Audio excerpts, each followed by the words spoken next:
கேரளாவில் நடைபெற்ற உள்ளாட்சி மன்ற தேர்தல் அந்த முடிவுகள் பார்த்திங்கன்னா ஒரு வரலாற்று சிறப்புமிக்க வெற்றியை காங்கிரஸ் பெற்றிருக்குது. மீண்டும் வரலாற்று சிறப்புமிக்க வெற்றியை தொடர்ந்து ஒவ்வொரு மாதத்தை ஏற்படுத்தும் அப்படின்னு சொல்கிறாங்க. உங்கள் பார்வை சார். பிரைம் மினிஸ்டர் ஃபங்க்ஷன் வருதுன்னு வச்சிங்களேன். அந்த பிரைம் மினிஸ்டர் ஃபங்க்ஷனில் நம்ம ஊரில் நீங்கள் இன்விடேஷன் அடிக்கும்போது நீங்கள் பார்த்தீங்கன்னு சொன்னால் அநேகமாக லோக்கல் எம்எல்ஏ பேரை கூட விட்டுருவாங்க. ஆனால் அந்த ஊரில் அப்படி இல்லை. இந்த ஊராட்சி மன்ற தலைவர் பேர் இல்லாமல் அந்த இன்விடேஷன் வரக்கூடாது. பிரைம் மினிஸ்டர் ஸ்கூல் வந்ததில்லை, அந்த ஸ்கூலுக்கு பண உதவி பெற்றுக்கொள்வது என்று சிபிஎம் முடிவு பண்ணுச்சு. ஆனால் சிபிஐ ஏற்றுக்கல. அவங்க ஒரு கட்டத்தில் நான் கூட்டணி விட்டு வெளியே போடுவோன்னு சொல்லிட்டாங்க. இன்னைக்கு அவரை கட்சியிலிருந்தே நீக்கி அவரை பதவி நீக்கம் செய்யக்கூடிய அளவுக்கு அது பூதகாரமான பிரச்சனை. ஏன்னா அங்கே விட மாட்டாங்க. அங்கே பல ஊர்களில் என்ன நடந்தாலும் ஜனங்கள் அதை பற்றி கவலையே பட மாட்டாங்க. ஆனால் கேரளா ஜனங்கள் மட்டும் அப்படி இல்லை. பாஜக எங்கெல்லாம் இந்த மாநில கட்சிகளோடு கூட்டணி வச்சதோ அந்த மாநில கட்சிகளை முழுதும் முடிச்சிருச்சு. பிரதமராக இருக்கவர் என்ன சொல்றாரு, பாஜகவுக்கு வாக்களித்தவர்களுக்கு நன்றி. இப்போ அதுதான் அவர் கட்சிக்கு அவர் லாயலா இருக்கிறார். ஆனா சசி தரூர்கிட்ட அந்த லாயல்ட்டி இல்லையே. அமித்ஷாவுடைய தயவு இல்லாமல் இவர்கள் யாருமே ஒரு நாள் கூட அரசியல் ரீதியாக உயிரோடு இருக்க முடியாது. நம்மளை டிச் பண்ணிட்டு அவர் திரும்ப எலெக்ஷன் நடக்கின்ற போது விஜய் கூட போவதற்கு முயற்சி பண்றாரு. ஆகவே இவரை உடனடியாக நடவடிக்கை எடுக்கணும்னு அவங்க சொன்ன உடனே அவங்க கூப்பிட்டு இவரை வான் பண்ணிட்டாங்க.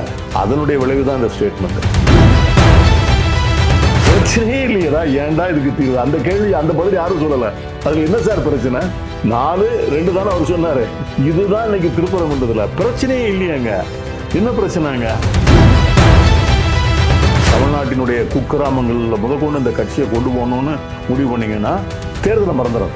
ரொம்ப சரியா சொன்னீங்க. அதாவது ஒன்று இழந்ததை ஒன்று அடைய முடியும். ஒன்று அடைய. அது காங்கிரஸ் கட்சியில அதுக்கு நம்ம 70 வருஷம் ஆட்சியில் இருந்த கட்சி. நல்லா இருக்கீங்களா? யானை வரும் பின்னை மணி ஓசை வரும் முன்னே.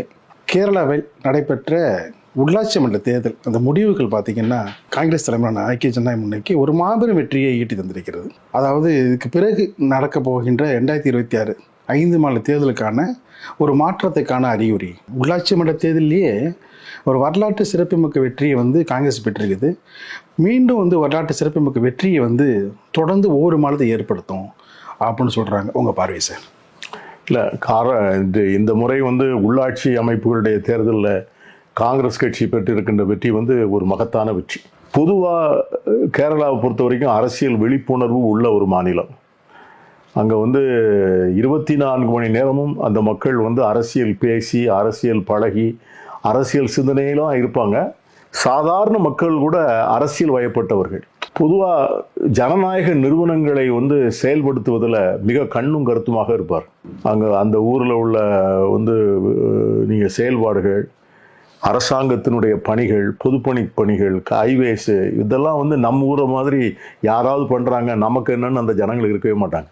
ரேஷன் கடையில் இப்போ நம்ம ஊர்லலாம் நிறைய மாநிலங்களில் பல்வேறு தவறுகள்லாம் நடக்கிறது. ஆனால் கேரளாவில் அதெல்லாம் நடக்கிறதுக்கு அனுமதிக்கவே மாட்டாங்க அந்த மக்கள். ரேஷன் கடையில் சாதாரண மக்கள் முதற்கொண்டு தங்களுடைய முழு உரிமையை நிலைநாட்டக்கூடிய அளவுக்கு விவரமாக பேசி அதை செயல்படுத்துவார். அதே மாதிரி கூட்டுறவு சங்கங்கள், கூட்டுறவு வங்கிகள், இவைகளெல்லாம் பார்த்தீங்கன்னா சில கூட்டுறவு வங்கிகள்லாம் கிரெடிட் கார்டு இஷ்யூ பண்ணியிருப்பாங்க. அவ்வளவு சவுண்டாக இருக்குது அந்த கூட்டுறவு வங்கிகள்.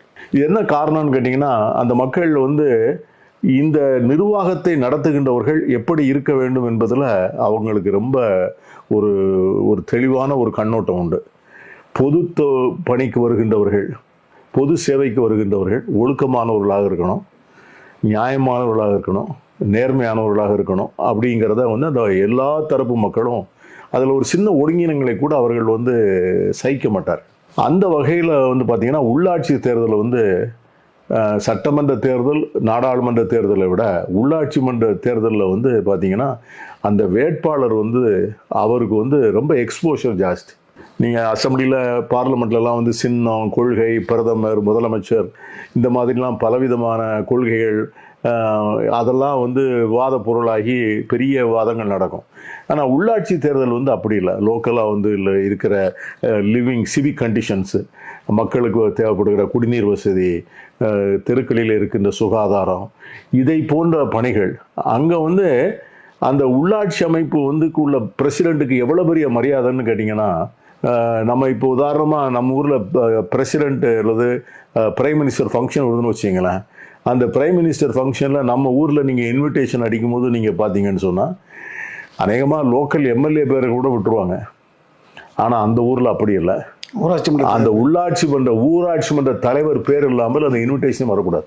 ஸோ அந்த ஊராட்சி மன்ற தலைவருங்கிற பதவி வந்து அவ்வளவு ஒரு மரியாதைக்குரிய ஒரு அங்கீகாரம் பெற்ற பதவியாக அவர்கள் பார்ப்பதும், அந்த மேயர், சேர்மன் இதற்கெல்லாம் அவர்கள் வந்து அவ்வளோ பெரிய ஒரு முக்கியத்துவம் கொடுத்து பார்த்து இந்த எலெக்ஷன். வழக்கமாக வந்து ஒவ்வொரு தேர்தலையும் கேரளாவினுடைய ஓட்டிங் பேட்டர்ன் எப்படின்னா 5 வருடத்துக்கு ஒரு முறை ஆட்சி மாறிக்கொண்டே இருக்கும். ஒரு தடவை எல்டிஎஃப்னா இன்னொரு தடவை யூடிஎஃப். அந்த எல்டிஎஃப் யூடிஎஃப் ஃபங்க்ஷன் கூட அவங்க வந்து ரொம்ப தெளிவாக வச்சிருக்கிறாங்க. அதாவது அந்த கூட்டணி கட்சிகளுக்கு இந்த இடங்கள் தான், இவைகள் தான் கூட்டணி கட்சிகள், அந்த கட்சிகளுக்கு இந்த இடங்கள் தான், இந்த ஊர் தான். அதற்கு பிறகு தேர்தல் முடிஞ்ச பிறகு அந்த கூட்டணி கட்சிகள் வந்து அரசாங்கத்தை அமைத்தால் அவைகள் எப்படி செயல்பட வேண்டும் என்பதற்கு ஒரு ஒருங்கிணைப்பு குழுவும் அவங்க அதுவும் இன்பில்ட்டாக வச்சிருக்கிறாங்க. அதற்கு ஒரு கன்வீனர். ஸோ உதாரணமாக வச்சிங்களேன், ஒரு 4 கூட்டணி கட்சிகளுக்குள்ள ஒரு பிரச்சனை வருது. ஒரு ஒரு ஒரு ஒரு திட்டத்தை அமுல்படுத்துறதா இல்லையா, ஒரு பதவிக்கு யாரை வந்து சிபாரிசு பண்ணுறது, யாருக்கு கொடுக்கறது, இதை மாதிரி பலவிதமான பிரச்சனைகள் வந்து கூட்டணி கட்சிகளுக்கு இடையே வருகின்ற போது அந்த ஒருங்கிணைப்பு குழு உட்கார்ந்து முடிவு பண்ணும். அரசாங்கத்தில் இருக்கிறவங்க முடிவு பண்ண முடியாது. அரசாங்கத்தில் இருக்கிறவங்க இவங்ககிட்ட இந்த மாதிரி பிரச்சனை இருக்குதுங்க, இந்த கட்சி ஒன்று சொல்கிறாங்க, அந்த கட்சி ஒன்று சொல்கிறாங்க. முழுமையான கேபினட் சிஸ்டம் அங்கே ஃபங்க்ஷன். இப்போ நீங்கள் பல ஊர்களில் வந்து பார்த்தீங்கன்னா, பல மாநிலங்களில் வந்து கேபினட் சிஸ்டமே ஃபங்க்ஷன் பண்ண. இப்போ நீங்கள் நம்முடைய ஒன்றிய அரசாங்கத்தை எடுத்துங்க. ஒன்றிய அரசாங்கத்தில் மோடி என்ன சொல்கிறாரோ அவ்வளோதான். கேபினெட்டில் யாரும் எதையும் வாதிக்கிறது இல்லை, எதை பற்றியும் பேசுறது இல்லை.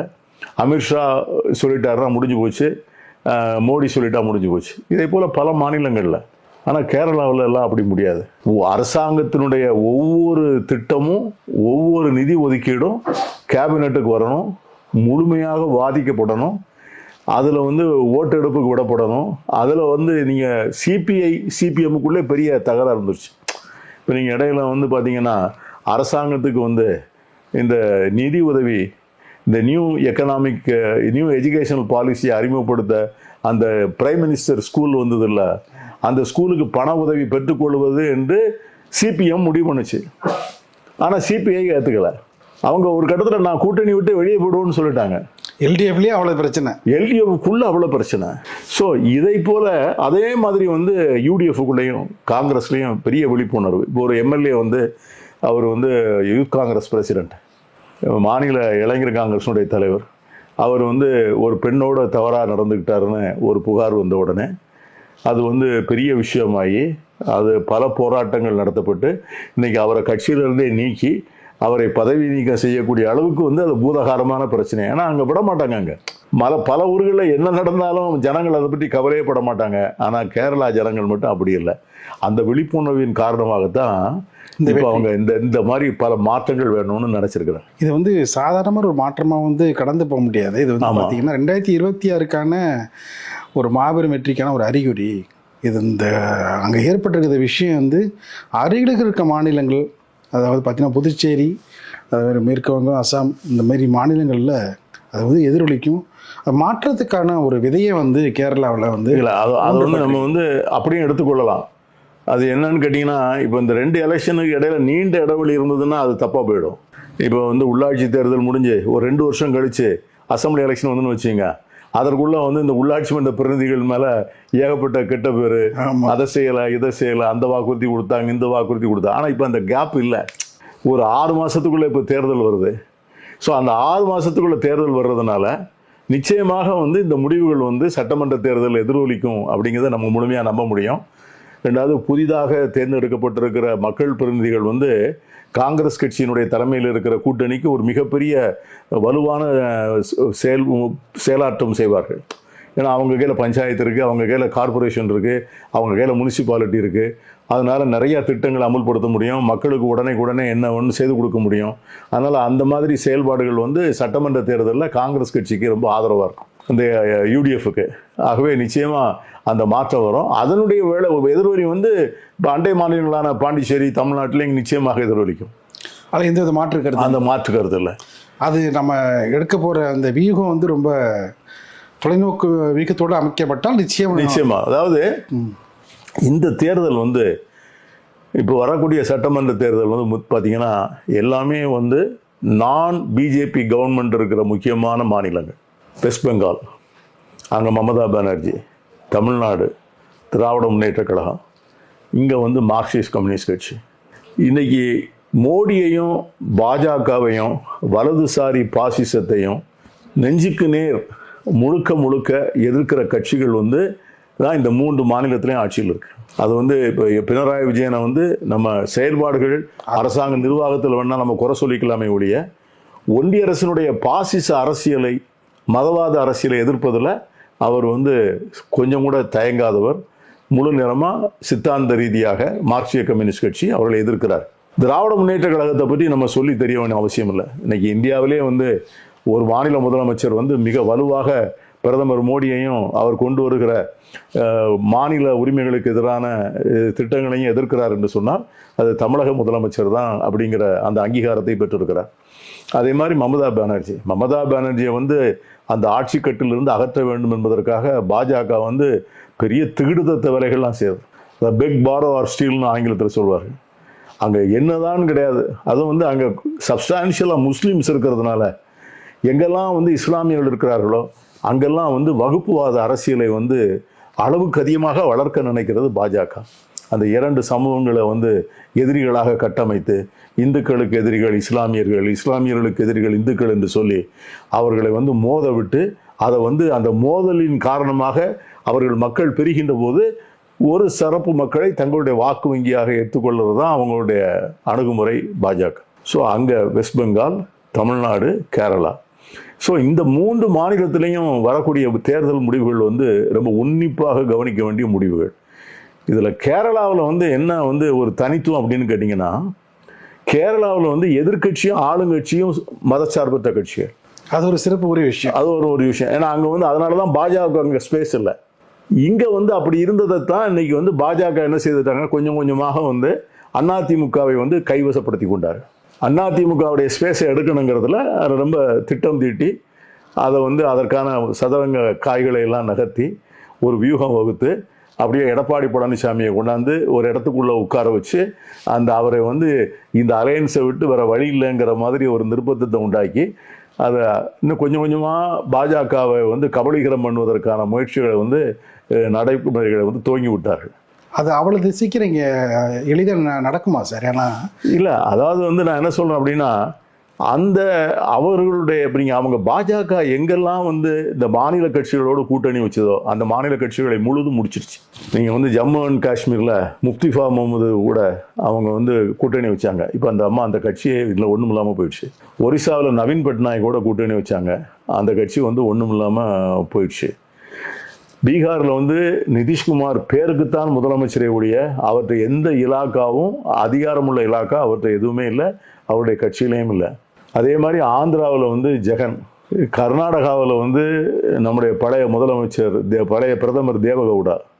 இப்படி நீங்கள் பார்த்தீங்கன்னு சொன்னால் எந்த மாநில கட்சிகள் வந்து சிவசேனா எடுத்துங்க, உத்தவ் தாக்கரே, சிவசேனா, இவங்கெல்லாம் வந்து பாஜகவோட கூட்டணி வைத்தவங்க மாநில கட்சிகள்.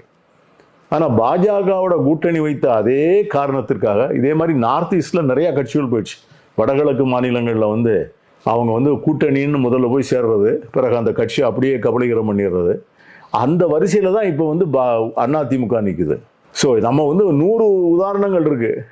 மாநில கட்சிகளை வந்து பாஜக எப்படி முழுங்கி அது வந்து அந்த இடத்த பூரா தனக்கு கைவசப்படுத்தி கொண்டார்கள் என்பதற்கு 100 உதாரணங்கள் இருக்கிறது.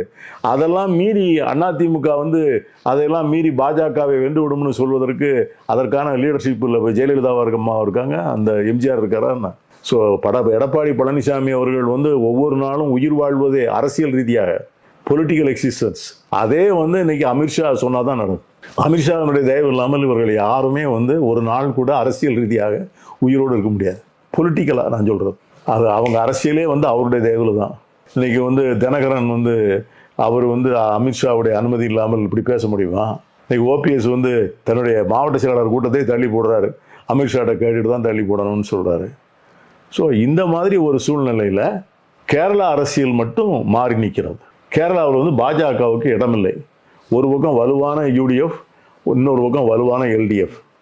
ஸோ பாஜக வந்து நடுவில் இருக்கிறதுனால அவர்களால் மதத்தை வைத்து அந்த மாநிலத்தை பிளக்க முடியவில்லை. ஆனால் முயற்சி செய்கிறார். திருவனந்தபுரம் மாநகராட்சி கைப்பற்றிருக்காங்க. ஆமாம், 101 வார்டில் 50 வார்டு வந்து பாஜக வென்றிருக்கிறது. அந்த ஒரு தொடக்கத்தை அந்த ஒரு அதுக்கு வந்து பார்த்தீங்கன்னா வாழ்த்து வந்து சசி தரூர் சொல்லியிருக்காரு. அது ஆரோக்கியமான விஷயமா இருந்தாலும் அது அது வந்து பார்த்தீங்கன்னா வேறு விதமான பார்வையை வந்து அது ஆரோக்கியமான விஷயம் என்று எப்படி ஒத்துக்கொள்ள முடியும்? அவருடைய இப்போ அவர் பின்பற்றுகிற மோடியை வந்து யாருக்கு வாழ்த்து சொல்லியிருக்காங்க? அவருடைய பார்வை ஆரோக்கியமான பார்வையா இருந்தாலும் கூட இல்லை மோடி வந்து அவர் வந்து வாழ்த்து, இந்த தேசத்தினுடைய பிரதமர், அவர் எப்படி வாழ்த்து சொல்லணும்? கேரளா உள்ளாட்சி தேர்தலில் பெரும்பான்மையாக வாக்களித்த அத்தனை மக்களுக்கும் என்னுடைய நன்றினை தெரிவித்துக் கொள்கிறேன் அவர் சொல்லணும். பிரதமராக இருக்கவர் அவர் என்ன சொல்றாரு? பாஜகவுக்கு வாக்களித்தவர்களுக்கு நன்றி. இப்போ அதுதான் அவர் கட்சிக்கு அவர் லாயலாக இருக்கிறார். ஆனால் சசி தரூர்கிட்ட அந்த லாயல்ட்டி இல்லையே. அந்த கேள்வி எழுப்ப சசி தரூரை போன்றவர்கள் வந்து உள்ளிருந்தே இந்த காங்கிரஸை வந்து உள்ளிருந்தே கொல்லும் வியாதின்னு சொல்லுவாங்கல்ல, அப்படித்தான் எனக்கு படுகிறது. அதை வந்து காங்கிரஸ் கட்சி கவனத்தில் எடுத்துக்கொண்டு வெகு விரைவிலே அதற்கான நடவடிக்கை எடுக்கணும். அவர் வந்து பாராளுமன்றத்தில் வந்து ராகுல் காந்தி கூட்டத்திலே அவர் கலந்துக்கிறது இல்லை. காங்கிரஸ் கட்சி மல்லிகார்ஜுன் கார்கே கூட்டத்தில் அவர் கலந்துக்கிறது இல்லை. ஆனால் அதே நாளிலே பிரதமர் கலந்து கொள்கிற கூட்டத்திலே கலந்து கொள்கிறார். தன்னை வந்து காங்கிரஸ் கட்சியினுடைய உறுப்பினர் என்று சொல்லிக் கொள்கிறார். அப்படிப்பட்ட ஒருவரை வந்து தொடர்ந்து நீங்கள் அனுமதிக்கின்ற போது அது கட்சிக்குள்ள வந்து ஒரு தவறான சமிக்கையை கொடுக்கும். ஆகவே அதை அனுமதிக்கக்கூடாது. இந்த வெற்றி பார்த்தீங்கன்னா வந்து ஒவ்வொரு கேரள மக்களுடைய மனசில் வந்து ஆழமாக வேண்டியிருக்கிற விஷயம்.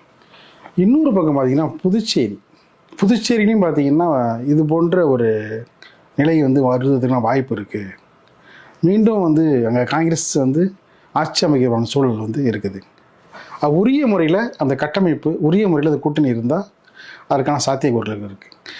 இந்த 3 மாநிலங்கள், தமிழ்நாடு, புதுச்சேரி, கேரளா, இந்த 3 மாநிலத்திலையும் காங்கிரஸை வந்து மீண்டும் வந்து ரோல் பண்ணுறதுக்கு விஜயோட ஆதரவு தேவையா சார்? அதாவது தமிழ்நாட்டை பொறுத்தவரை இன்னைக்கு வந்து நம்முடைய இந்தியா கூட்டணி வலுவாக இருக்கிறது. தமிழ்நாட்டில் இருக்கிற இந்தியா கூட்டணிக்கு வந்து திராவிட முன்னேற்ற கழகம் தான் தலைமை. அதனுடைய தலைவர் முதலமைச்சர் அவர்கள் தான் இந்த கூட்டணியினுடைய தலைவர். கடந்த 3, 4, 5 தேர்தல்களாக இந்த கூட்டணி மிக வெற்றிகரமாக செயல்பட்டு பெரிய வெற்றிகளை பெற்றிருக்கிறது. இந்த கூட்டணி கட்சிகளுக்குள்ள கொள்கை ரீதியாகவோ சித்தாந்த ரீதியாகவோ நடைமுறைகளிலோ எந்த விதமான உரசல்களும் இல்லை, மோதல்களும் இல்லை. ஒருவரை ஒருவர் புரிந்து கொண்டு செயலாற்றுகின்ற ஒரு நல்ல சூழ்நிலை இருக்கின்ற போது இந்த கூட்டணிக்கு வெளியே சிந்திக்க வேண்டிய அவசியம் காங்கிரஸ் கட்சிக்கு இருப்பதாக நான் நினைக்கல. தமிழ்நாடு தவிர்த்து 2 மாநிலத்திலையும் தேவைப்படுதாங்கிறேன். பாண்டிச்சேரியிலையுமே கூட திராவிட முன்னேற்ற கழகம் வந்து காங்கிரஸ் கூட்டணி ரொம்ப வலுவான கூட்டணியாகத்தான் இருக்கும். அங்கே மக்கள் வந்து முடிவு பண்ணிட்டாங்க, ரங்கசாமியால் வந்து ஆட்சி நடத்த முடியல, அது பாஜகவினுடைய பெனாமி ஆட்சி தான். பொதுவாக புதுச்சேரி மக்கள் கொஞ்சம் விழிப்புணர்வு, கொஞ்சம் மதச்சார்பின்மை, அவங்க வந்து சாதி மதத்திற்கெல்லாம் அப்பாற்பட்டவர்கள். அந்த மாதிரி ஊரில் வந்து கடந்த 5 ஆண்டுகள் நடந்த அலங்கோலங்கள், அந்த ஆளுநர் லெப்டினன்ட் கவர்னர் அவர் மூலமாக வந்து தமிழிசை இருந்தது. அதற்கு பிறகு இப்போ வந்திருக்கிற கவர்னர் அந்த மாநில முதலமைச்சரை அமைச்சரவையை மதிக்காமல், அந்த மக்களுடைய கோரிக்கைகளை மதிக்காமல் நடந்து கொண்ட முறைகளில் வந்து காங்கிரஸ் கட்சி ஆட்சி காலத்தில் நடந்த நன்மைகளை பற்றியெல்லாம் புதுச்சேரி மக்கள் வந்து சிந்திக்க ஆரம்பிச்சிருக்கிறாங்க. ஏற்கனவே அங்கே கூட்டணி வெற்றிகரமாக செயல்பட்டுருக்கு. ஆகவே இடப்பங்கீடு மட்டும், தொகுதி பங்கீடுகளை மட்டும் ஒழுங்காக பண்ணணும். கடந்த முறை பண்ணுகின்ற போது சில தவறுகள் நடந்து போச்சு. அந்த தவறுகள் நடக்காமல் ஒழுங்காக பண்ணிட்டாங்கன்னா இந்த கூட்டணியை நிச்சயமாக வெற்றி பெறும். ஆனால் பாண்டிச்சேரியில் பார்த்தீங்கன்னா அந்த விஜய் பேசின பேச்சுக்கு பிறகு ரங்கசாமி வந்து கடுமையாக விஜயை வந்து சாடியிருக்கிறார். அதாவது அரசியல் அறிவின்மை சார்பாக விஜய் பேசுகிறார், அவருக்கு சரியான வழிகாட்டுதல் இல்லை, அவருடைய நாடகத்தெல்லாம் வந்து தமிழ்நாட்டிலே வச்சுக்கணும், இங்கே வச்சுக்க வேணாம் அப்படின்னு சொல்கிறார். ஒருவேளை வந்து என்ஆர் காங்கிரஸ் அந்த மாரி ஏதாவது மறுபடியும் இல்லை, அதாவது அது என்ன நடந்திருக்கணும் நான் யூகிக்கிறேன்னா, ரங்கசாமிக்கு வந்து விஜயோட நிறைய தொடர்புகள் உண்டுங்கிறது தான் எல்லாரும் அறிந்த ஒன்று. இப்போ நிறைய அடிக்கடி அவங்க சந்திப்பு 2 பேருக்கும் வந்து நிலையான அடிக்கடி படப்பிடிப்புக்கு தொடர்ந்து இப்போ ஃப்ரீக்வெண்ட்டாக அவர் அங்கே போகிறது, ரங்கசாமி வந்து அதற்கான ஏற்பாடுகளை செய்து கொடுப்பது, ஒரு நல்ல அண்டர்ஸ்டாண்டிங். ஒரு கட்டத்தில் ரங்கசாமி வந்து இந்த பாஜகவினுடைய அவரால் நெருக்கடியை தாங்க முடியல. அவரால் ஆகவே அதை விட்டு வர்றதுக்கு வேற வழி என்னன்னா காங்கிரஸோட அவர் சேர முடியாது. அதனால ஒரே வழி வந்து விஜய் மூலம் சேர்ந்துட்டா ஒரு ஆட்சி மாற்றத்தை நம்ம கொண்டாந்துடலாம், நம்ம ஜெயிச்சிடலாம் அப்படின்னு அவர் நினைத்தது உண்மை. அந்த பேச்சினுடைய அந்த புரிதலினுடைய வெளிப்பாடு தான் இவர் அங்கே போய் பாராட்டினார். முதலமைச்சரை நான் பாராட்டுகிறேன். யார் புதுச்சேரி கூட்டத்தில் போய் சொன்னார்ல, பிரதமரை நான் பாராட்டுகிறேன், ஆனால் பாஜகவை நான் வந்து அட்டாக் பண்ணுவேன். இப்படி பேசின உடனே அது வந்து டெல்லியில் போய் அவங்க அங்கே இருக்கிற பாஜக அவங்க டெல்லிக்கு போட்டு கொடுத்துட்டாங்க. இது ஏதோ வந்து இவர் சரி பண்ணுறாரு, நம்மளை வந்து டிச் பண்ணிட்டு அவர் திரும்ப எலெக்ஷன் நடக்கின்ற போது விஜய் கூட போவதற்கு முயற்சி பண்ணுறாரு, ஆகவே இவரை உடனடியாக நடவடிக்கை எடுக்கணும்னு அவங்க சொன்ன உடனே அவங்க கூப்பிட்டு இவரை வார்ன் பண்ணிட்டாங்க. அதனுடைய விளைவு தான் இந்த ஸ்டேட்மெண்ட். தன்னை வந்து கொஞ்சம் டிஸ்டண்டாக காமிச்சிக்கிறார். விஜயோட டிஸ்டண்டாக காமிப்பதற்கு காரணம் அவருக்கு வந்து டெல்லியிலிருந்து வந்த மிரட்டல்கள் தான். இல்லை, ரொம்ப நாளாக பார்த்தீங்கன்னா டெல்லியோடைய அந்த கெடுபிடி, அதோடைய அவருடைய ஆட்சியை வந்து அவங்க கண்ட்ரோல் வச்சுக்கிறதுக்கான எடுத்துக்கிற முயற்சிகள், அது ரங்கசாமிக்கு வந்து அந்த சுதந்திரத்தை வந்து பறிப்பதற்காக உணர்ந்து மீண்டும் நம்மளுடைய தாய் கட்சியான காங்கிரஸோடையே நம்ம வந்து கூட்டணி வைப்பதற்கான ஒரு சூழல் பரவாயில்ல அப்படின்னு ஒரு முடிவுக்கு அவர் வந்துட்டாரா? ஏன்னா அவருடைய பேச்சு அதை வந்து நீங்கள் ரங்கசாமிகிட்ட தான் கேட்கணும். That question should be address only to mister Rangasamy. பொதுவாக ரங்கசாமி வந்து நல்ல காங்கிரஸ்காரர். நாங்கள் யூத் காங்கிரஸ்லேருந்து எனக்கு அவரை நல்லா தெரியும். காமராஜருடைய பக்தர்னா அவ்வளோ பெரிய பக்தர் அவர் ரங்கசாமி. ஸோ காங்கிரஸ் மேன், அதில் ஒன்றும் இல்லை. அவர் வந்து புதுச்சேரி மாநிலத்தினுடைய நன்மை, அதனுடைய எதிர்காலம், அதனுடைய வளர்ச்சியை பற்றியெல்லாம் அவர் முடிவு பண்ண ஒரு யோசித்தாருன்னா பாஜகவை அங்கே வேறு ஒன்று அனுமதிக்கக்கூடாது. இன்றைக்கி அங்கே பாஜகவில் இருக்கிற பூரா காங்கிரஸ்லேருந்து போனவங்க தான். நமசிவாயமாக இருக்கட்டும், லட்சுமி நாராயணனாக இருக்கட்டும், இன்னும் பல்வேறு எம்எல்ஏக்கள் எல்லாருமே வந்து ஒரு காலத்தில் காங்கிரஸ் கட்சியில் இருந்து எம்எல்ஏக்களாக இருந்து அமைச்சர்களாக இருந்து அங்கீகாரம் பெற்றவர்கள் தான் இன்னைக்கு பிஜேபி போயிருக்காங்க. பாஜகவுக்கு வந்து அங்கே சுயமாக ஒன்றும் கிடையாது. இவர்கள் போகின்ற போது இவர்களோடு சில நண்பர்களையும் அழைத்து கொண்டு போனதுனால கட்சி இருப்பதை போல ஒரு தோற்றம் வருகிறது. காங்கிரஸுக்கு அப்படி இல்லை. காங்கிரஸ் அந்த மண் இயற்கையாகவே காங்கிரஸ் மண். அதில் சுதந்திர போராட்ட வீரர் காலத்திலிருந்து பிரெஞ்சு ஆதிக்கத்தை எதிர்த்தவர்கள் போராடுகிற நாளிலிருந்து காங்கிரஸுக்கும் அந்த மண்ணுக்கும் அவ்வளோ பெரிய நெருக்கம். பல்வேறு தலைவர்கள் அங்கே வந்து காங்கிரஸ் கட்சியினுடைய தலைவர்கள் வந்து பாண்டிச்சேரியில் முதலமைச்சர்களாக இருந்திருக்கிறாங்க. அந்த மண் அவ்வளவு காங்கிரஸ் சார்பான மண்ணில் விளைந்த விளைச்சல் தான் ரங்கசாமி. ஆகவே அப்படி நடந்தால் நான் ஆச்சரியப்பட மாட்டேன். ஆனால் அப்படி நடக்கிறதான்னு எனக்கு தெரியாது. அவர் இல்லாமலேயே இன்னைக்கு காங்கிரஸ் கட்சி அங்கே வலுவாகத்தான் இருக்கிறது என்பது என்னுடைய மதிப்பீடு. இப்போ வந்து கேரளா வெற்றி வந்து நிறைய பேர் எப்படி பேச ஆரம்பிச்சிட்டாங்கன்னா, கொஞ்சம் முயற்சி எடுத்தால் போதும் தமிழ்நாட்டில் அந்த காமராஜர் ஆட்சியை கொண்டு வந்துடலாம் அப்படின்னு பேச ஆரம்பிச்சிட்டாங்க. அப்படி காமராஜர் ஆட்சி வரப்பொழுது உங்களில் யார் சார் காமராஜர்? இல்லை, அதாவது வெறும் யூகங்கள், ஆசைகள், நம்முடைய வந்து விஷுவல் திங்கிங்னு சொல்லுவாங்க, அதையெல்லாம் வைத்துக்கொண்டு ஒரு ஆட்சி அமைக்கவே முடியாது. காங்கிரஸ் கட்சி வந்து தமிழகத்தில் தனியாக ஆட்சி அமைக்கணும்னா அது ஒரு நீண்ட பயணம். அந்த நீண்ட பயணம் என்பது சவால் மிக்க பயணமும் கூட. நிச்சயமா அது ஒரே நாளில் வந்து நம்ம ஒரு தாளில் எழுதி காமராஜர் ஆட்சி காங்கிரஸ் ஆட்சின்னு எழுதி நம்ம வந்து இருக்கிற 4 காங்கிரஸ்காரங்க சேர்ந்து ஒரு தீர்மானம் போட்டாச்சுன்னா வந்துருமா? வராது. மீண்டும் போராடினால் அதை வந்து அடிப்படையிலே இருந்து அதற்கு வந்து காங்கிரஸ் கட்சி வந்து பெரிய முடிவுகளை எடுக்க வேண்டியிருக்கும். அதாவது ஒரு 2-3 தேர்தல்கள் வந்து நம்ம தனியாகத்தான் நிற்கணும் தமிழ்நாட்டில். அதனுடைய விளைவுகள் என்ன வந்தாலும் பரவாயில்ல, அந்த விளைவுகளை வந்து விலை கொடுப்பதற்கு காங்கிரஸ் கட்சி தயாராக இருக்கணும். இப்போ நீங்கள் வந்து தலைவர் மூப்பனார் காலத்தில் நாங்கள்லாம் 89ல் தனியாக நின்று நான்லாம் ஜெயிச்சுட்டு வந்தேன். திமுக அதிமுக இல்லாமல் மிக பெருவாரியான வாக்குகள் வித்தியாசத்தில் நான் ஜெயிச்சுட்டு வந்தேன். நான் மாவட்ட காங்கிரஸ் கட்சி தலைவராக இருக்கின்ற போது என்னுடைய ஜில்லாவிலே 7 எம்எல்ஏக்களை கூட்டு வந்தேன். அன்றைக்கு வந்து செல்வி ஜெயலலிதா தலைமையில் இருந்த அதிமுகவுக்கும் தலைவர் மூப்பனார் வழி நடத்திய காங்கிரஸ் கட்சிக்கு இடையில் 1 விழுக்காடு வாக்கு தான் வித்தியாசம். சட்டமன்றத்தில் 1 எம்எல்ஏ தான் குறை. ஆனால் அந்த முயற்சியை வந்து அடுத்த கட்டமாக தொடர முடியல. 89ல் ஆரம்பித்த அந்த முயற்சியை வந்து தொடர்ந்து முன்னெடுத்திருப்போம்னு வச்சுங்களேன், காங்கிரஸ் கட்சி வந்து கொஞ்சம் வலுவாக வந்திருக்கும். இல்லை, அப்போ ஒரு பேச்சு என்னன்னா, உண்மையான எதிர்க்கட்சியே இன்னைக்கு வந்து காங்கிரஸ் தான் செயல்படுது அப்படின்னு செயல்பட்டது. எல்லா இடங்களிலும் இப்படி செயல்பட்டு. ஆமா, ஏன்னா ஜெயலலிதா வந்து எதிர்க்கட்சி தலைவராக இருந்தாலும் கூட ஆமா, அவங்களுடைய அந்த ஜாஜே அணி பிரச்சனை இருக்குங்கள, அதை கவனிக்க மட்டும் தான் நேரம் இருந்தது. ஆனால் வந்து ஆக்கப்பூர்வமான விஷயம் மட்டும் மக்களுடைய நலன் கருதி போராட்டமாக இருக்கட்டும் எதாக வந்துட்டும் காங்கிரஸ் தான் இடத்துலையும் நின்னது. அதில் எந்த மாற்று கருத்து இல்லை. அதெல்லாம் ரெண்டாவது தொடர்ந்து செயல்பாடுகள். இப்போ நாங்கள் வந்து புதுசாக இப்போ கமிட்டி அமைச்சிருக்கிறோம். தமிழ்நாடு காங்கிரஸ் தலைவர் செல்வ பெருந்தகை ஏற்பாட்டில் ஒரு வந்து கிராமங்களில் காங்கிரஸை புனரமைப்பதுன்னு சொல்லி அதுக்கு ஒரு குழு போட்டு என்ன தலைவராக போட்டாங்க.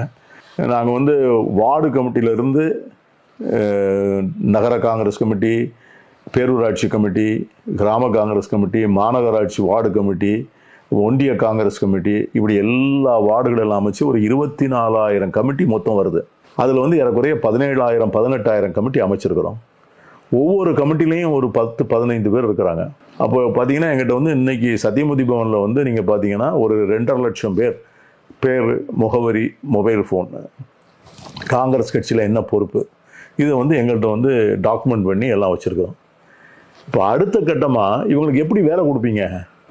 இவங்களுக்கு வேலை கொடுக்கணுன்னா நீங்கள் வந்து அதுக்கு எவ்வளோ பெரிய செயல் திட்டம் வேணும். அந்த செயல் திட்டத்தை வந்து நிறைவேற்றும் போது என்ன வருது, இங்கே இருக்கிற அந்த மதச்சார்பற்ற கூட்டணியினுடைய கட்டுக்கோப்பு வந்து உறைஞ்சிடக்கூடாது. அந்த கட்டுக்கோப்பு உறைஞ்சிட்டா அது வந்து தேசிய அளவில் வந்து இந்தியா கூட்டணியினுடைய எதிர்காலமே ஒரு கேள்விக்குறியாகி நிற்கும். இதை போன்ற சிக்கல்கள் வந்து காங்கிரஸ் கட்சிக்கு இருக்கிறது. இதிலிருந்து எப்படி வெளியே வருவது என்கிற முடிவை யார் எடுக்கணும்னா அகில இந்திய காங்கிரஸ் தான் எடுக்கணும். அகில இந்திய காங்கிரஸ் கட்சி முடிவெடுத்து தமிழ்நாட்டில் வந்து காங்கிரஸ் கட்சியை வந்து தேர்தல் வெற்றி வேறு, கட்சியை வந்து பலப்படுத்துவது வேறு.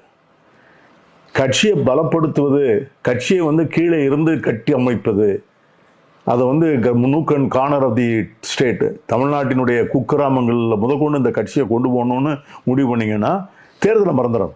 ரொம்ப சரியாக சொன்னீங்க. அதாவது ஒன்று இழந்தால் ஒன்று அடைய முடியும். அது வந்து காங்கிரஸ் கட்சியில் வந்து அதுக்கு வந்து நம்ம வந்து 70 வருஷம் ஆட்சியில் இருந்த கட்சி என்ன பண்ணிட்டோம், ஆட்சியை பற்றி தான் கவலைப்பட்டோம்.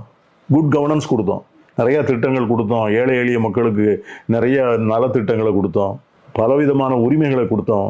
வேலைவாய்ப்பு உரிமை, உணவுக்கு உரிமை, கல்விக்கு உரிமை, இந்த மாதிரி ஒரு தகவலும் அறியும் உரிமை, இதெல்லாம் கொடுத்தோம். இந்த மாதிரி இவ்வளவு நல்ல கவர்மெண்ட் கொடுத்தோமா, கட்சியை பற்றி கவலைப்படாமல் கொஞ்சம் விட்டுட்டோம். கட்சி கட்டமைப்பு என்ன, இப்போ என்ன ஆச்சுன்னு கேட்டிங்கன்னா பல மாநிலங்களில் வந்து கட்சிக்கு பெரிய நெருக்கடி வந்திருக்கு. இப்போ நீங்கள் பீகாரில் வந்து லல்லு பிரசாத் யாதவ் கட்சியோட கூட்டணி வைத்து அந்த கட்சி வந்து அங்கே வந்து அவர்களுக்கு வந்து அவங்களுடைய இடம் வந்து ரொம்ப குறைஞ்சி போச்சு. ஆந்திராவில் பார்த்தீங்கன்னா ஒரு காலத்தில் 40க்கு 40 ஜெயித்து கொண்டிருந்த கட்சி இன்றைக்கி வந்து சந்திரபாபு நாயுடு தலைமையில் அங்கே வந்து எதிர்கட்சியாக கூட அமரக்கூட வாய்ப்பு இல்லாமல் இருக்கு. சொல் இப்போ தெலுங்கானாவில் வந்து அதை வந்து ரேவந்த் ரெட்டி வந்து இந்த மீட்டெடுத்து அதை வந்து அதை மாதிரி பல வந்து இளைய தலைவர்கள் நிறையா இருக்காங்க. தமிழ்நாட்டில் செல்வ பெருந்தகை வந்து உழைக்க தயாராக இருக்கார், இளைஞர். அதனால் இந்த சந்தர்ப்பத்தை பயன்படுத்தி கொண்டு கட்சியை வளர்க்கணும்னா அகில இந்திய காங்கிரஸ் கமிட்டி அதுக்கு வந்து கிளியரன்ஸ் கொடுக்கணும். இப்போ ராகுல் காந்தியுடைய அந்த வாக்கு திருட்டு விழிப்புணர்வு பார்த்தீங்கன்னா நாடு முழுவதும் பெரிய நம்பிக்கை ஏற்படுத்தியிருக்கு. சாதாரணமான விஷயம் இல்லை. நம்ம பார்த்தீங்கன்னா இப்போ கேரளாவில் வந்து அது ஒரு அந்த வெற்றிக்கு அதுவும் ஒரு காரணம். அவர் தொகுதி வயநாடு தொகுதியாக இருந்தாலும் கூட கேரளாவுடைய ஏற்பட்ட அந்த வெற்றி வந்து அது ஒரு விஷயமாக வந்து பார்க்கப்படுது. அது பெரிதாக வந்து பேசப்படலாம் கூட இளைய தலைமுறை வாக்காளர்கிட்ட வாக்கு திருட்டுங்கிறது ஒரு விஷயம் வந்து இவர் மூலியமாக தான் வெளில வந்திருக்கு. இப்போ அதனுடைய தொடர்ச்சி இங்கே ராகுல் காந்தி இங்கே வந்து நாடு முழுவதும் சார் ஒரு பாத யாத்திரை, ஜோடோ யாத்திரை மாரி அவர் இதே போல் விஷயத்த காஷ்மீர் முதல் கன்னியாகுமரி வரைக்கும் மேற்கொண்டாருன்னா எப்படி இருக்கும் வாக்கு திட்ட விவகாரம்? அதாவது அது வந்து அது கால அவகாசம் அதெல்லாம் பொறுத்து தினசரி நடந்து கொண்டே இருக்க முடியாது. அவர் வந்து லெங்த் அண்ட் பிரெத் வந்து நடந்து முடிச்சிட்டாரு. இனிமேல் வந்து பல இடங்களில் வந்து பலவிதமான மக்கள் இயக்கங்களை நடத்தலாம். ஒரு 5 மாநிலத்தை மட்டும் மையப்படுத்தி ஒரு மக்கள் வருவார். இங்கே வந்து தேர்தலுக்கு முன்னால் தலைவர் ராகுல் காந்தி வர்றாரு, பிரியங்கா காந்தி வருது, மல்லிகார்ஜுன் கார்கே அவர்கள் வருகிறார், அன்னை சோனியா காந்தி வர்றாங்க. நாங்களும் வந்து செல்வ பெருந்தகையும் ஒரு பாத யாத்திரைக்கு திட்டமிட்டிருக்கிறார். அந்த பாத யாத்திரையில் வந்து ராகுல் காந்தி வந்து கலந்து கொள்கிறார். நாங்கள் வந்து இந்த புதிதாக நாங்கள் நியமித்த இந்த கிராம கமிட்டிகளுடைய தலைவர்கள் 2.5 லட்சம் பேரை ஒரு இடத்துல கூட்டுறதுக்கான செயல் திட்டங்களை நம்ம பிளான் பண்ணிக்கிட்டு இருக்கிறோம். அதெல்லாம் நாங்கள் வந்து செயல்படுத்துவோம். அந்த மாதிரி செயல்படுத்துகின்ற போது முதல்ல வந்து இந்த தேர்தலில் வரக்கூடிய சட்டமன்ற தேர்தல் தமிழ்நாட்டை பொறுத்த வரைக்கும் பாஜகவை கால் உண்டு அனுமதிச்சிடக்கூடாது. ராகுல் காந்தி கலந்துக்கிற அந்த பாத யாத்திரை ஒரு திருப்புமுனை ஏற்படுத்தும், நிச்சயமாக ஏற்படுத்தும். அது வந்து பாஜகவையும் பாசிச அரசியலையும் தென்னிந்தியாவில் வேறு கொள்ளாமல் செய்வதற்கு கேரளா, தமிழ்நாடு இதுக்குள்ள ஒரு சின்ன சின்ன அபிப்பிராய பேதங்கள் மதச்சார்பற்ற கட்சிகளுக்குள்ள இருந்தாலும் அதை வந்து மேல் வாங்கி ஒட்டுமொத்தமான தேசத்தினுடைய ஆபத்தை கருதி ஒரு செயலாற்றங்கிறது தான் முக்கியம். இந்த திருப்பரங்குன்றம் விவகாரம் சார், அது தீர்வு என்ன? திருப்பரங்குன்றத்தில் வந்து பிரச்சனையே, அதாவது ஒரு நல்ல கதை ஒன்று சொல்கிறேன். ஒரு ஆசிரியர் வந்தார், மாணவர்கள் எதுக்கு உட்கார வச்சார். 4 இந்த பக்கம் 2, இதுக்கு என்னடா தீர்வுன்னு கேட்டார் பையங்கள். ஒரு பையன் எழுந்திருச்சான், 4 2 8 சார் அப்படின்னா ஒரு பையன். இன்னொரு பையன் எழுந்திருச்சான், 4 + 2 6 சார்னா. இன்னொரு பையன் வந்தான், 4 - 2 2 சார்னா. அவர் சொன்னார், என்னடா 4 4 இருக்கட்டும், 2 2 இருக்கட்டும், இதுக்கு என்னடா தீர்வு? இது பிரச்சனையே இல்லையடா, ஏன்டா இதுக்கு தீர்வு? அந்த கேள்வி, அந்த பதில் யாரும் சொல்லலை. அதில் என்ன சார் பிரச்சனை? 4 2 தானே அவர் சொன்னார். இதுதான் இன்னைக்கு திருப்பரங்குன்றத்தில் பிரச்சனையே இல்லையாங்க. என்ன பிரச்சனைங்க? அங்கே வந்து 150 வருஷம் 162 வருஷம் வந்து உச்சி பிள்ளையார் கோயிலில் வந்து தீபமேற்றி அந்த மக்கள் இருக்காங்க. திருப்பரங்குன்றத்திற்கு வர்றவர்களோ முருக பக்தர்களோ நீங்கள் வந்து வேற எங்கேயும் தீபம் ஏற்றணும்னு சொல்லலை. திடீர்னு ஒரு ஒரு ஒரு கம்பம் அங்கே இருக்குது அப்படிங்காங்க, அது சர்வே ஸ்டோன்னு சொல்கிறாங்க. ஏற்கனவே இன்னொரு தீப ஸ்டோன் வந்து நடுமலையில் இருக்குது. அதில் தான் முன்னால் தீபம் ஏற்றி 122 வருஷத்துக்கு முன்னால் அந்த கம்பத்தில் தான், அதான் தீப ஸ்தம்பம்னு பேர், அதில் தான் ஏற்றினாங்க. அதுக்கு பிறகு உச்சி பிள்ளையார் கோயில் கட்டின உடனே கர்ப்ப கிரகத்துக்கு நேராக மேலே இருக்கிறதுனால அதில் ஏற்றினாங்க. 150 ஆண்டுகள் என்பது வந்து இன்னைக்கு போராட்டம் நடத்துகிற எவனும் பிறந்திருக்கவே இல்லை. ஸோ அவ்வளவு நாள் வந்து தொடர்ந்து கண்டினியூவஸ், எந்த விதமான இன்டரப்ஷனும் இல்லாமல். சில இடங்களில் பார்த்தீங்கன்னா நடுவில் கொஞ்ச நாள் விட்டுருப்பாங்க, அந்த மாதிரிலாம் இல்லை. அப்படி நடக்கிற ஒரு வைபவத்தை வந்து எதற்காக வேண்டி மாற்றணும்? நீங்கள் அங்கே வந்த கோயிலில் அந்த அந்த அந்த தர்காவில் உள்ளவங்க வந்து இப்போ உச்சி பிள்ளையார் அந்த முருகன் கோயிலுக்கு வந்து கும்பாபிஷேகம் நடந்தது. அந்த கும்பாபிஷேகம் நடக்கின்ற போது தர்காவை திறந்து விட்டாங்க. அந்த முக்தவல்லி எல்லாரும் இங்கே வந்து உட்காருங்க, இளைப்பாருங்க, தண்ணி குடிங்க, எல்லாருக்கும் குளிர்பானம் கொடுங்கன்னு எல்லாம் கொடுத்தாங்க. அவங்களுக்கு ஒன்றும் பிரச்சனை இல்லை. நீங்கள் வந்து ஒரு பிரச்சனையை உண்டு பண்ணணும்னு உண்டு பண்ணுறீங்களே ஒழிய அங்கே பிரச்சனையே இல்லை. இதற்கு நீதிமன்றம் துணை போவது தான் ஒரு மிகப்பெரிய துரதிர்ஷ்டம். அதுக்கு மேலே நான் சொல்ல விரும்பலை, ஏன்னா நீதிமன்றத்தை பற்றி நான் அதுக்கு மேலே பேச விரும்பலை. இதை போன்ற வழக்குகளில் வந்து நீதிமன்றங்கள் சற்று கவனமாக இருந்தால் சமூக அமைதியை பாதுகாக்க முடியும். நிகழ்ச்சியை பங்கேற்று பல கருத்தில் தேங்க்யூ.